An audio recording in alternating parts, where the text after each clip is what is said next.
સમાચાર મહેસાણામાંથી મળી રહ્યા છે કે જ્યાં વિજાપુરના પામોલ દૂધ મંડળીમાં દૂધ ઉત્પાદક ગ્રાહકોનો હંગામો સામે આવ્યો। પશુ આહારના વેચાણમાં ₹50 વધુ લેવાતા રાવ ઉઠી હોવાની ચર્ચા છે।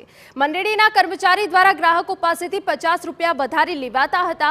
વધુ રૂપિયા લેનાર કર્મચારીને ફક્ત 10 દિવસ માટે સસ્પેન્ડ કરાયો હતો। સસ્પેન્ડ કરી ફરીથી કર્મીની નોકરી ઉપર પરત લેતા હવે વિવાદ સર્જાયો છે। પામોલ ગામના દૂધ ઉત્પાદકોએ દૂધ મંડળી ઉપર જઈને રજૂઆત કરી। કારોબારી સભ્યો તથા મંત્રી દ્વારા યોગ્ય જવાબ ના મળતા હોબાળો થયો। ₹50 લેવામાં કારોબારી પણ ભાગીદારીમાં આક્ષેપ હોવાનો આરોપ છે। અગાઉ પણ પશુ આહારમાં ₹80 વધુ લેતા પકડાઈ જવાથી પૈસા પરત અપાવ્યા હતા। કારોબારીના મળતિયાના દૂધમાં ફેટ વધારી ઇનડાયરેક્ટ ફાયદો કરાવતા હોવાનો આક્ષેપ હાલ થઈ રહ્યો છે। ગામના સરપંચ પણ દૂધ ઉત્પાદકો સાથે રજૂઆત કરવા પહોંચ્યા।